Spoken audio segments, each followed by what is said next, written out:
Castile, and I'm the band director here. And before you sits a beautiful, beautiful group of students. This is the 8th grade concert band performing their last performance ever together on this beautiful stage. So I'd like you to give them a hand.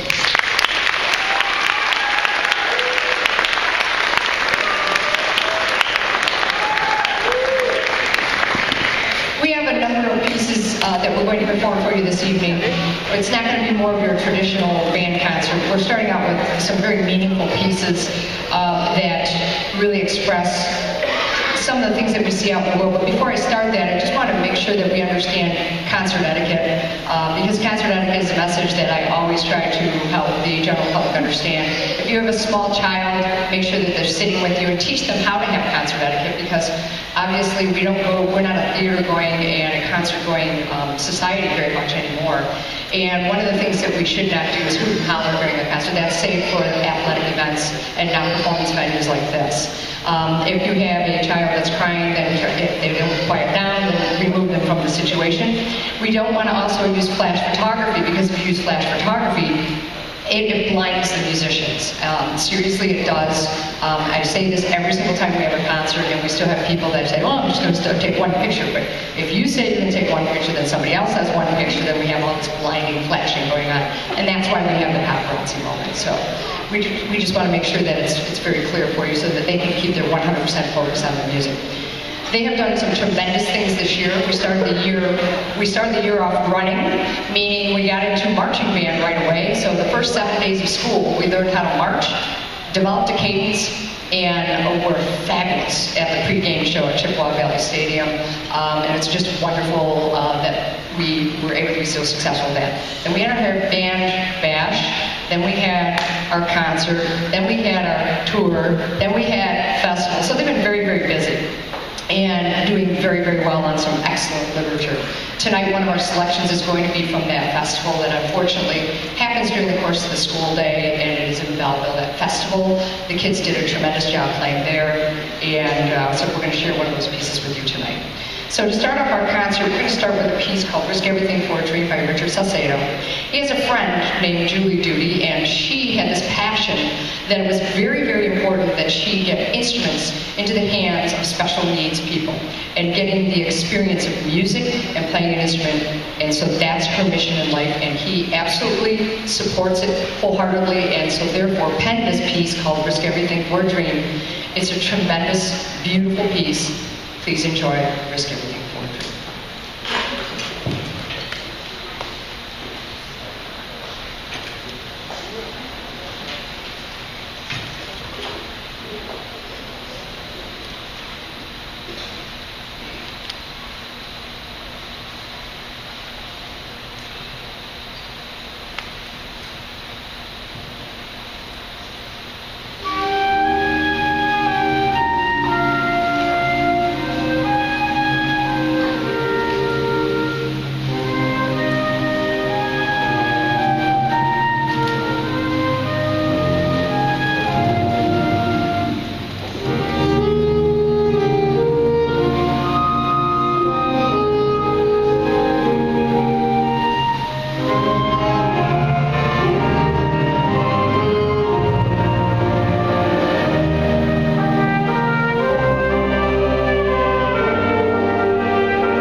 recognize on that. Please stand up. Is Bella? Maddie? Sean? Very nice job. Very nice job. Very expressive. Our here today is a piece called March of the Irish Guard. Every spring when the 8th grade plays their concert, we try to go through, hey, what have you played in the last 3 years that's your favorite piece? And all of a sudden, March of the Irish Guard comes out of it, like, oh, March, a concert march was their favorite, and I was tickled pink because it's a really cool piece. And this one is written by James D. Ployar.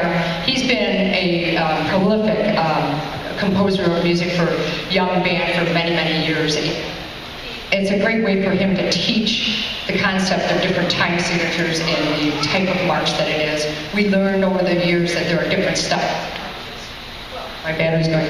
And we have different styles of marches, and the different styles of marches that we have are European or American. American are peppier, European are a tad slower, and they're a little bit more pompous driven. So we're going to show you March of the Irish Guard, a traditional march that was the favorite of this class in the past 3 years.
Okay, I'm going to teach you around the card right now.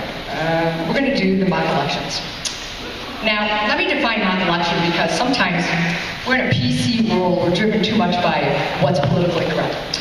And I kind of looked at the kids, I said, hey, let's have some fun. You guys do a mock election? They said, yeah. I said, just be aware that I have to explain this. It's all in good fun. We're having a good time. And they get it. Okay, so I don't want any emails about this.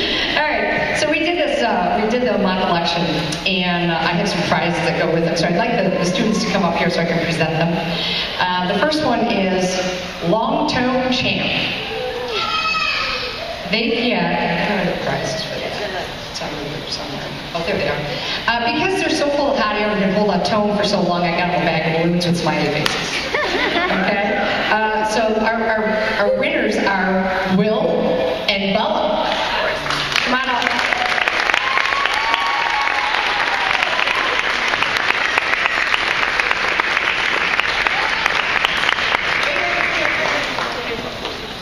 Now, I won't have them hold the long tone forever for you, but these two were incredible with that. And for a tuba player and a flute player, the two most wide open instruments, they held the tones the longest. So that's a feat in itself, so congratulations.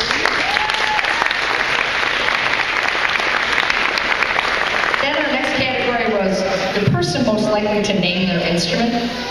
Can I have Anthony Barbieri and Taylor Benson up here, please?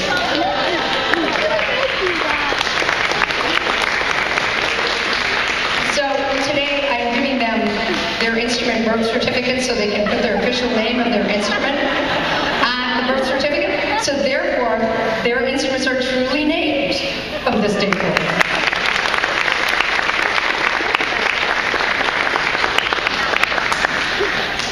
Okay, this is where it gets sticky. Musically clueless. Okay, these. Well, we got to have a category for musically clueless. So people that are what? Where am I? Where are we? What?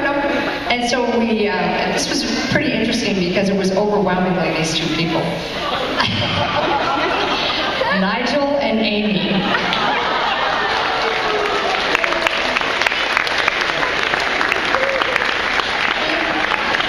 Now, I'm giving them a compass so they can find their way.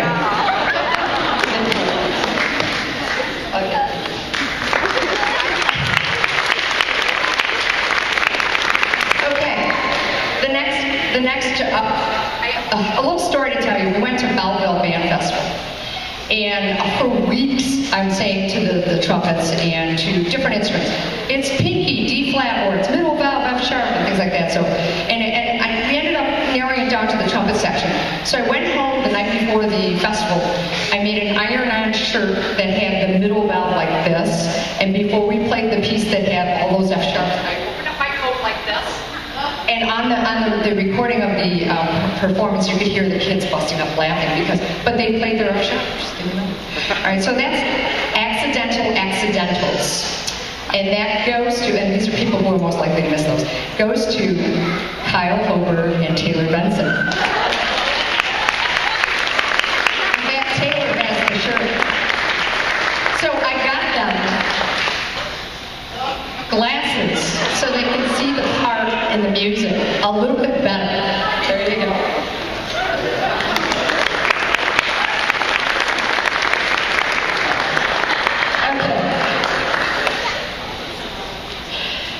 All right, our next category is class clown. They get a red nose. Okay, class clown. I don't need to explain it.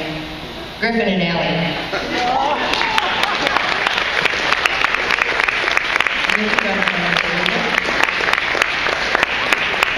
There it is. Yeah. You gonna put it on? Get a mile of it for us? There you go. All right. Most talkative. We only have one recipient here because the other one is not.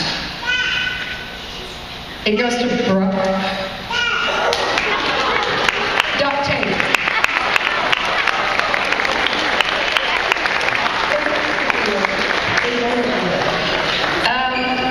Yeah, the other recipient's not here, so we'll save his duct tape.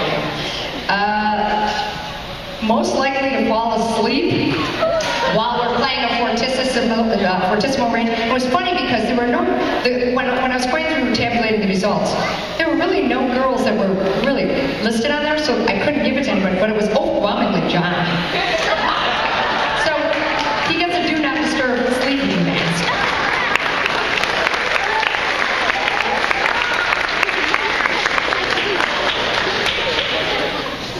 Okay, so we have another category that's called most likely to carry the section, meaning when they're playing, everybody's playing, but if they're not there, oh my gosh, what's happening to the section. So our recipients for that will get a little shopping basket so that they can carry their section in there.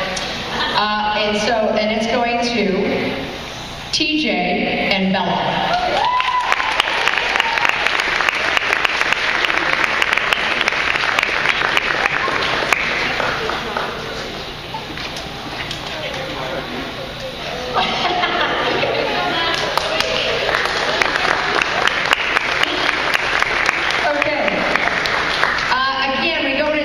Person most likely to drop an instrument, and if there was nothing in the girls category that really narrowed it down to anybody, because the girls in this class were not that, they weren't klutzy at all. However, there was one young man that gets it, it's Griffin, so I got him a stick of glue.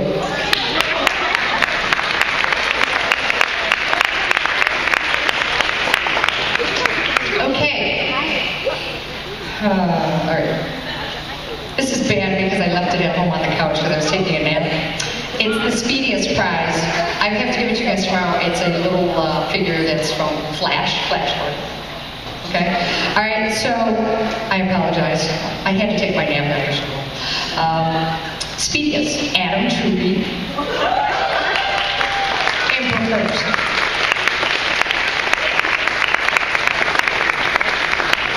Okay?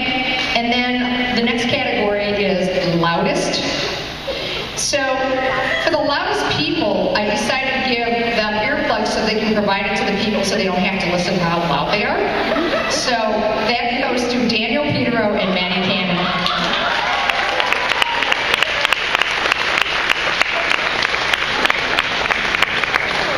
There you go. Share them freely. And our last mock election award prize goes to the quietest. That basically not a quiet person, but quiet musicians. So when they're playing, you can barely hear them. And that goes, and so I got them these little, so that they can let people know that they're coming. All right, and that goes to DeMarco Gonzalez and Alex Costa.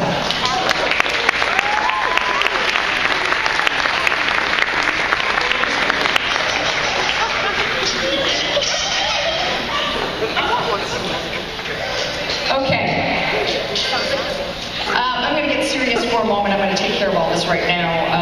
Every year, this award hangs in the band room. It's a permanent plaque. I started when I got here back in the early 90s, and it's been filling up. The first one came out in 95 when I got here. So it's pretty amazing that these students that are on this plaque, and I still see some of these students to this day, and they're tremendous people. It's a national based award. It's related to the John Philip Sousa Award and the Patrick Gilmore Award at the high school that they give out. And this is the middle school version of that. It goes to the student that maintains high academic standing, high levels of cooperation, leadership, musicianship, and that they are registered for high school band. And as I look at the list, it's a pretty difficult decision to always make, and I usually have staff members help me out. And this year, rather than give a piece of paper or a certificate, I decided, I went next door to Mr. Thole and said, hey, teach me how to use the CNC mill, and he taught me. And I made the plaques for the kids, and it's pretty cool. It's got a couple hands on there, and it has the definition of the award. And I would like to honor these two individuals, one male, one female. We'll start with the female ladies first. This young lady, from day one, has always been very open, shares a good story, always has wonderful life experiences, those klutzy moments she just shares with me. She's always there when I ask her to be there. She performs. In fact, she's filling in for us due to a missing kid this Thursday. So she has done nothing but learn, apply herself, and do everything that I've asked her to do as a musician. She's a high-quality person and very well deserving of this award. I hope you knock them dead at Chippewa Valley High School. Stella Clark.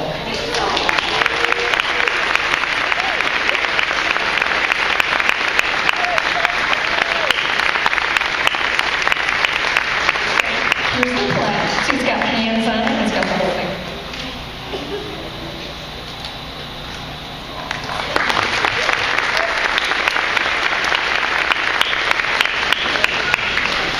The male recipient this year I heard about this guy before he even got here, and it was just always, oh yeah, I want to play trumpet, and yeah, Dad's helping me with that, and he's been there, and he graces us with his presence all the time. I had to ban the high school marching rock hero or fight song from the band room because he was playing it every single day. I said, hey, from here on out, no more.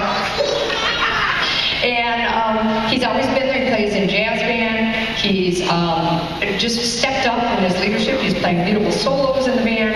And I would like to let Sean know that I'm going to deeply miss him. You make your mark at Chippewa and keep that music going.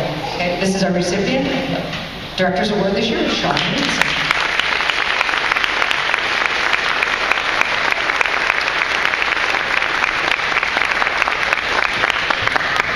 I made this class pinky swear. I only have 2 years left. And I made this class pinky swear they come back on my next concert. So I want everybody in here to pinky swear to be back here in 2 years.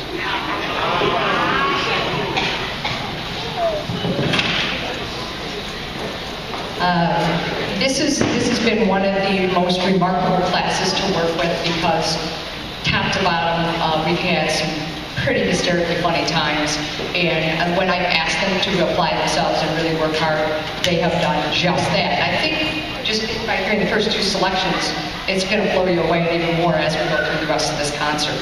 Our next selection, I think, is one of the favorites of Freddie Mercury, just an amazing lyricist, composer, and musician, and we lost him way too soon. And one of his best pieces ever is Bohemian Rhapsody. How many of you are familiar with Bohemian Rhapsody? See, look at that. All right. We hope we can do justice to Queen tonight and Freddie Mercury, and we're going to demonstrate for you. It's an arrangement by John Barry, and it's a very approachable, very close to the original work. Enjoy our rendition of Bohemian Rhapsody.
my favorite things about this job is the impact and influence you can have on other students, and that's why I could never think of any other job that I'd rather do.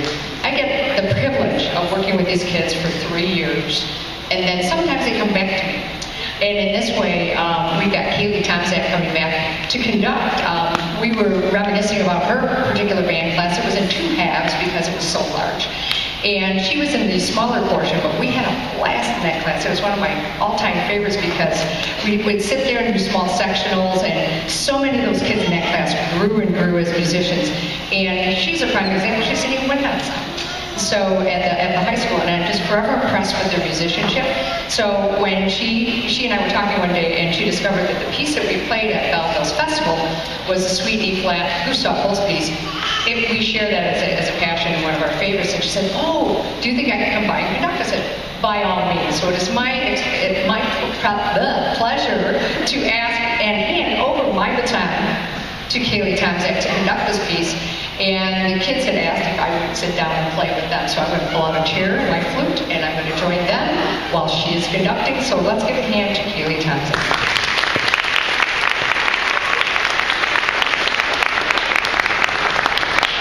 Piece has 2 movements. The original work has 3, and this particular one, which was so skillfully arranged for middle school by Michael Sweeney, it's amazing. And it's very close to the original, so it's a wonderful thing to be able to play it. So it's 2 movements. You're going to hear a cut off after the first movement. Please hold all applause, because she's going to keep the baton up, and then we're going to go right into the second movement. So this is Suite E, Gustav Holst.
You made it.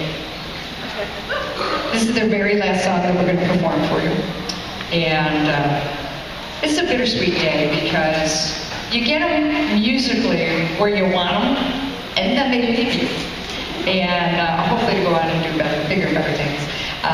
This last piece, I couldn't think of a better way to end their 3 years here at Algonquin. And we're going to do a piece that is very historical based, and it's just an outstanding piece of literature for middle school band. It's by Robert W. Smith. It was commissioned by the TAP Middle School Symphonic Band. Aaron Cole was the director. And this is a story about the Civil War. In the Civil War, the issue, the material. Okay, so they have this story in history books where there's some guys, a group of guys from the north came down to the south and wanted to commandeer the trains because it's your supply, that's how you get your supplies to fight the war. So these guys came down and actually took a train, and then a group of soldiers from the south jumped on another train, and it became the chase. So this is called the Great Locomotive Chase, and it was just an amazing job done by our percussion section on this piece. Joey Palucci has done some phenomenal snare work on this, but everything that's happening in the percussion is all about that train. And so we're going to hear the panic bell driven by Cole Hernandez on the powerful player. He was playing so hard one day the chimes fell apart. So, and then we're going to hear different sounds. We're going to hear a break drum, and you're going to hear all sorts of different things happening on percussion that are driven to the train. And the rest of the band is going to be doing sound effects, and we're going to keep up with that train race. So this is called The Great Locomotive Chase by Robert W. Smith.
for some families, I've known you for years, and this is your last one. So it's, again, a bittersweet day. I would be totally remiss if you guys did not thank your parents for their support, because the one wonderful memory I have is with both of my parents sitting right down here in the front, always here supporting me, even in adulthood. It meant so much to me when my parents were there when I was a kid, but even more so when I was an adult. So it was just a wonderful experience to know that my parents are there. So we should give a round of applause to your parents for the support they showed you. So.